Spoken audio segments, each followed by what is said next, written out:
Hey, everybody. Hope and pray that you're doing well. Today, as we come to our word from the Word. And today, that word is what? What? Now, you see that picture of that rooster there. And today, we're going to talk about Peter denying Christ 3 times. And I can't help but wonder if the rest of Peter's life after this, every time he heard a rooster crow, if he wasn't reminded of how he denied Christ. Now, let's be careful in the way that we look at this story. Mainly, the reason I say that is because let's make sure that we don't do the same thing. You say, well, no, wait a minute. I would never do that. I would never deny Christ. I would stand boldly and proclaim that, yes, he is my Lord and Savior. And yes, I know who he is, and he is the Messiah. And I believe he is here and has come for the sole purpose that God has set him out to do. Yeah, you could go down this long list of thinking things that you would say had you been in Peter's position, and all these things that you say you will say in your future if you're faced with that. But the whole thing is that we just simply do not know how we'll handle that situation when it comes. And as we look around in our society today, it is becoming more and more evident that Christians are going to suffer even more for their faith, even here in America. And it's going to come a time when we're going to be persecuted. It may not be in my lifetime, but unfortunately, I think that it probably will. It'll be a time where you will have to hide your faith. And what I mean by that, you'll have to have secret churches and meetings like that.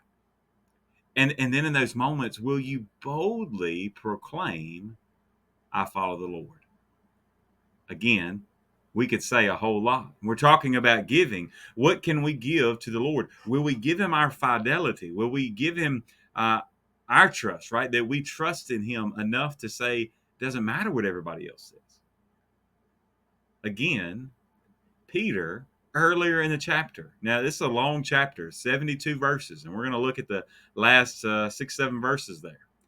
And when we look at it, if you read along, you will see that at one point Jesus tells them what's going to happen, and Peter says, absolutely not.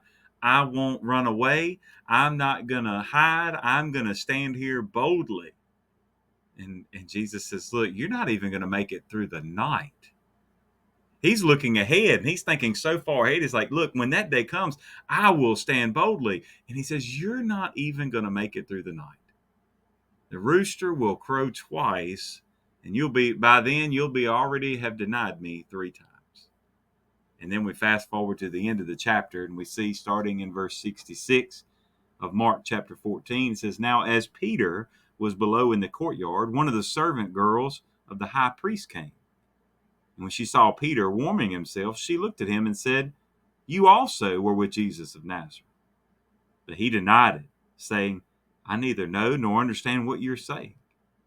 And he went out on the porch, and a rooster crowed. And the servant girl saw him again and began to say to those who stood by, this is one of them. But he denied it again. And a little later, those who stood by said to Peter again, surely you are one of them, for you are a Galilean, and your speech shows it. Then he began to curse and swear, I do not know this man of whom you speak. The second time the rooster crowed. When Peter called to mind the word that Jesus had said to him, before the rooster crows twice, you will deny me 3 times. And when he thought about it, he wept.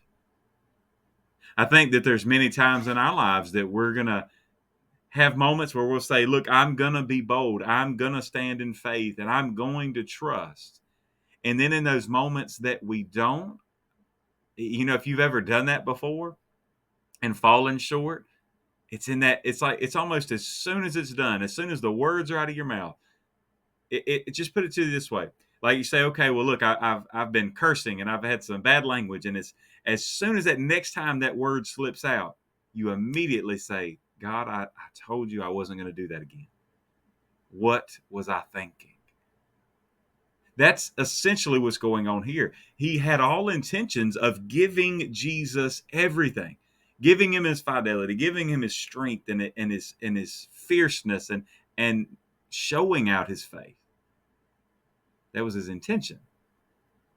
But when his intention hit reality, and really when persecution came knocking right at his front door, you imagine, here he's seeing Jesus, the Messiah, who he knows who he is. He says, "You are the Christ," right? Think about the highs that he's had. I mean, he has walked on water with Jesus, something that no one else can ever say. And here he is saying, "Jesus, I'm not going to run away. I'm going to stick with you." And now he sees Jesus arrested, sees the way that the council there is handling him, and like all of us, he becomes afraid. And when somebody, even a servant girl, even a teenage girl probably, comes and says, "Well, wait a minute, aren't you with him? Don't you know him?" He immediately begins to deny it. And then after he does it once, it gets worse and worse as he ends up just beginning to curse and swear and say, "Look, I don't know what you're talking about. I have no idea who that man is." You know, it's one thing to say, "Oh yeah, I don't want to talk about it. I don't know who exactly what you're looking for, how you want me to answer that question." That's where it started. And then he got to the point where he just said, "I flat out do not know him." And then he realized what Jesus had said. And he realized at that moment that he had just denied his own Savior. And he wept. And it's something to see that at least with Peter and with us, that doesn't have to be the end of the story. Jesus doesn't write him off. Actually, as you read on later, you'll find out that Jesus brings it back together, has a one-on-one conversation to essentially restore him. He asks him 3 times, "Do you love me?"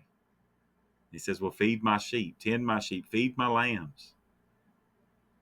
Today, guess what we can take from this today? You say, "Well, wait a minute, I don't have to worry about a rooster crowing because Jesus hadn't told me. I hadn't made any declaration today that of what I was or wasn't going to do."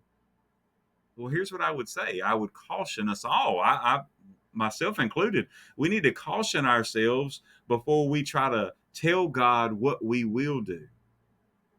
Instead, what we say is, "God, give me the strength to withstand persecution. Give me the strength." Right? We're always, this week we're talking about giving, and all Peter was giving was lies. All he was giving was infidelity. And what we need instead is God to give us strength to do his will. Today, will you rest in his strength? God bless you, and I pray have a great, great day.